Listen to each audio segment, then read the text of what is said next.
alami kalau lagi sholat berjamaah di masjid gitu pasti ogah-ogahan tuh di depan. Udah nggak apa-apa dulu itu buat ini buat haji itu buat yang pakai ini yang janggutnya udah ini. Nah sebenarnya kalau menurut hukum Islam siapa sih yang paling pantas duduk di saf paling depan? Karena kalau misalnya safnya kosong itu gimana tuh hukumnya sah atau enggak sholatnya? Mohon izin silakan langsung Ustaz Syam. Bagus, bagus. Izin semuanya, Sasam dan semua guru-guru kami. Nah, buat yang di rumah, yang lagi nonton, ini bagus, tayangan tadi bagus banget. Dan perihal orang yang salat di belakang imam itu siapa? Wakilnya imam. Siapa yang salat di belakang imam? Naibnya imam. Artinya yang akan menggantikan imam jikalau imam itu lagi batal atau ada masalah atau ada lagi urgent. Contoh, tiba-tiba salat imamnya maaf buang angin atau kebelet.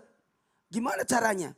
Maka imam harus melangkah satu langkah ke kiri, artinya meninggalkan jamaah. Lalu jamaah di belakang harus mengerti. Jadi harusnya pinter-pinter yang di belakang. Dia melangkah satu langkah, menggantikan imam yang keluar. Kalau tadi penjelasan Ustaz Sam, makmum yang keluar jadi makmum. Kalau ini imam yang keluar, jangan berteriak, imamnya kabur, enggak boleh. Harus satu orang maju menggantikan imam. Makanya sebaiknya masjid itu ada pintu di depan untuk imam. Jangan terkurung imamnya. Kalau dia maaf lagi hajat, ada keluar hajat, setengah mati dia terkurung. Iya. Bingung ya mau ke belakang mau kemana? Nggak bisa ya. Jadi harusnya ada pintu di depan. Perihal tantan tadi jadi bagus. Ini nih sudah terbiasa ya. Biasanya ada sejadah usus. Ya tempat saya sih biasanya. Kalau di masjid saya biasanya memang ada tempat saya di situ. Khusus ya biasanya tuh di depan tuh. Memang biasanya di situ tempat tukang azan, naibnya imam, kemudian khatib, penceramah. Jadi biasanya 3. Bahkan biasanya khusus untuk pejabatnya. Ya. Pengurus ya itulah. Ya alhamdulillah. Untuk apa? Penghormatan. Dan ini diyakinkan mereka hadir. Jangan sampai kejadian kayak tadi, kosong benar-benar kosong. Harusnya kalau memang kosong, ada yang maju untuk mengisi. Tapi di saat setelah kamar tadi. Dan perihal ini mohon maaf, harusnya pengurus bisa tahu siapa-siapa. Jadi kalau mau supaya tidak tersinggung, kasih nama muazin, khatib, naib, dan sebagainya. Berikutnya, bagaimana nih menyempurnakan kesempurnaan? Jadi gini, perihal sab, coba berdiri, maaf ya. Deng sawal, ya kalau sasam gak enak aku. Supaya deng sawal ada tung, zaman-zamannya. Makoi. Jadi berdiri, sekarang harusnya ini pundak ya.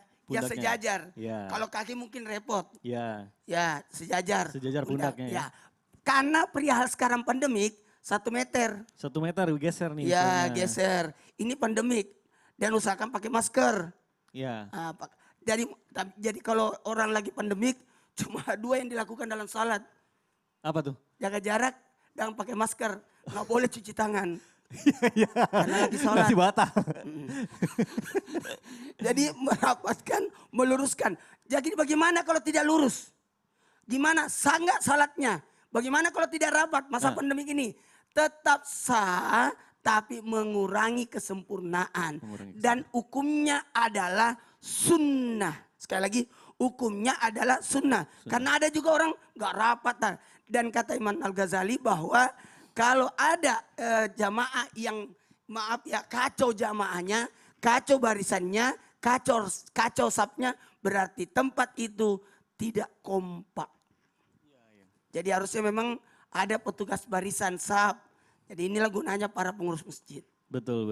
Iya. Masya Allah. Makasih banyak Den Sawal. Terima kasih Deng Sawal. Ya. Jadi gitu. Jadi sebenarnya di sinilah pentingnya kita harus bahas ini. Karena banyak orang yang salah paham. Banyak banget banyak yang marah-marah. Dan jangan tersinggungnya. Bukan berarti apa sih ini merendahkan orang. Enggak. Sebenarnya posisi-posisi itu memang ada bagiannya. Jadi jangan pernah mengambil tempat di belakang imam karena orang yang di belakang imam itu siap menggantikan imam kalau ada apa-apa atau memperbaiki bacaan imam kalau lupa. Masya Allah, baik. Sudah jelas ya sekarang. Jadi posisi yang ada di belakang imam itu bukan karena dia misalnya haji atau karena dia jabatannya lebih tinggi, tapi